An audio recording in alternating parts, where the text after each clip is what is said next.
अनगर नगर पंचायतीमध्ये संपूर्ण महाराष्ट्रामध्ये राज्याचा विषय ठरला होता आणि आपण जर बघितलं तर काल अनगर नगर पंचायतीमध्ये उज्ज्वला तिटे यांचा अर्ज बाद झाल्यानंतर त्या ठिकाणी बाळराजे यांनी थेट अजितदादांना चॅलेंज दिलेलं होतं। याबाबत बोलण्यासाठी मोहोळचे माजी आमदार राजन पाटील आपल्यासोबत आहेत। मला काय सांगाल, खरं तर काल बाळराजेंनी अजितदादांना त्या ठिकाणी चॅलेंज दिलेलं होतं? त्याचं मी समर्थन करणार नाही, तो लहान आहे। काल कधी आमच्या गावामध्ये बिनविरोध निवडणुका होत असतात, त्यामुळे हे अशा प्रकारे लादले गेल्यामुळं कदाचित मुलांच्यामध्ये जोश होता, त्या जोशामध्ये असं काहीतरी मुलांनी करून झालं असेल, त्याचं मी समर्थन करत नाही। मी अजितदादांचं, मोठ्या साहेबांचं, पवार परिवारांचं या ठिकाणी दिलगिरी व्यक्त करतो, माफी मागतो आणि मोठ्या साहेबांच्या शरणी मी लीन होतो। हा विषय इथं संपवावा अशी माझी सगळ्यांना विनंती आहे। खरं तर उमेश पाटील जे आहेत ते असं म्हणतात की हायकोर्टाचे विषय यांच्याकडून मॅनेज केले जातात, त्या ठिकाणी एका नगरपंचायतीचे 2 कागद इकडल्या तिकडं करण्यामध्ये काही मोठं विशेष नाही आहे, अशा पद्धतीचा आरोप तुमच्यावर केला। हायकोर्टाबद्दल जर असे बोलले असतील आणि हे जर माझ्याकडे पुरावे आले तर मी हायकोर्टाचा अपमान झाला म्हणून करता त्यांच्या विरोधात कोर्टात जाईन। हायकोर्टाचा आदर करणारे आम्ही माणसं आहोत, त्यामुळे असं वक्तव्य करणं हे चुकीचं आहे, ते वैफल्यग्रस्त आहेत। ते कुणावरही टीका टिप्पणी करतात, त्या तद्वत त्यांनी हे टिप्पणी केली आहे। खरं तर मालक, विजयी मिरवणूक आता या ठिकाणी आलेली आहे। आपण बघू शकताय दृश्यांच्या माध्यमातून या ठिकाणी प्राजक्ता पाटील यांची बिनविरोध या ठिकाणी निवड झालेली आहे आणि त्या अनुषंगानं आपण बघू शकताय की ही विजयी मिरवणूक नगरपंचायतीपासून आता राजन पाटील यांचं जे मातोश्री हे घर आहे या ठिकाणी आल्याचं एकूणच आपल्याला दिसून येत आहे। आणि एकूणच या ठिकाणी आपण जर बघितलं तर कशा पद्धतीनं विजयाचा गुलाल उधळत या ठिकाणी हा विजय जो आहे तो साजरा केला चाललेला आहे।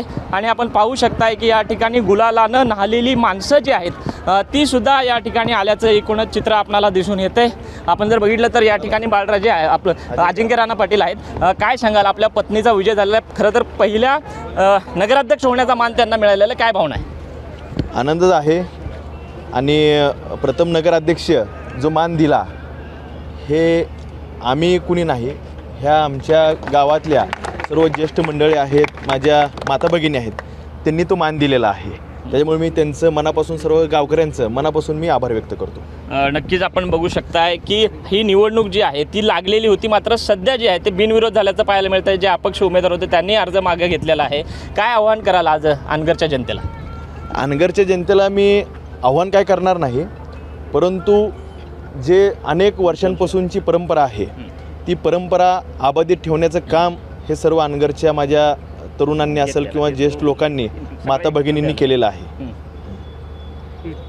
नक्कीच आपण बघू शकतोय की या ठिकाणी ज्या एक अपक्ष उमेदवार होत्या त्यांनी सुद्धा या ठिकाणी माघार घेतलेली आहे आणि त्यामुळं आता आपण जर बघितलं तर या ठिकाणी पहिला नगराध्यक्ष होण्याचा मान जो आहे तो प्राजक्ता पाटील यांना मिळाल्याचं एकूणच चित्र आपल्याला या ठिकाणी दिसून येत आहे। आणि आपण जर बघितलं तर या ठिकाणी हा जो विजयाचा गुलाल आहे तो सुद्धा या ठिकाणी उधळला गेला आहे। आपण जर बघितलं तर पाटील कुटुंबीय जे आहेत ते या ठिकाणी आहेत आणि आपण पाहू शकताय की या ठिकाणी सगळे अनगरचे सर्व कुटुंबीय आहेत, अनगर कुटुंबातील सगळी मान्यवर मंडळी जे आहेत ते या ठिकाणी आहेत। ताई, काय सांगाल, खरं तर पहिला नगराध्यक्ष होण्याचा मान घरामध्ये आलेला आहे, काय भावना आहेत आता?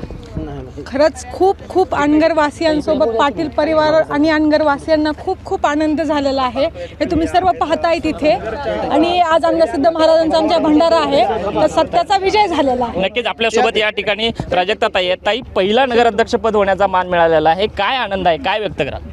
खूप आनंद वाटतोय। सर्व गावकऱ्यांना मी मनापासून धन्यवाद म्हणेल व जे नगरपंचायतमधले अजून जे आपल्याला 5 गावं जोडले गेलेले आहेत त्या सगळ्या जनतेला मी धन्यवाद म्हणेन, जे सर्वांनी जे प्रेम दाखवलं आहे। हे जे अनगर आणि जे पंचक्रोशीतील गावं आहेत ही सगळे एक कुटुंबच आहेत, त्याप्रमाणे सगळे आम्ही राहतो आणि मी सगळ्यांना खूप मनापासून आभार म्हणेन। खरं तर 5 वर्ष तुम्हाला आता या नगरीचं पहिला असण्याचा मान मिळणार आहे। कशा पद्धतीचा कारभार तुमचा या ठिकाणी असणार आहे, काय पद्धतीच्या विकासाच्या योजना तुमच्या डोक्यामध्ये सध्या?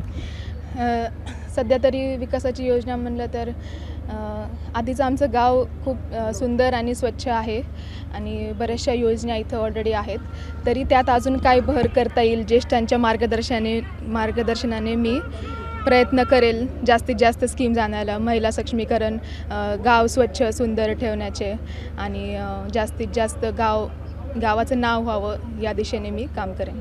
नक्कीच आपण या ठिकाणी प्राजक्ता पाटील यांची या ठिकाणी पहिली नगराध्यक्ष म्हणून निवडलं आहे. त्यामुळं या ठिकाणी आनंद जो आहे तो या ठिकाणी व्यक्त केला जातो. चित्र आपल्याला पाहायला मिळत आहे. त्या प्रश्नाची विश्व उचलली आहे. साम टीव्ही न्यूज सोलापूर.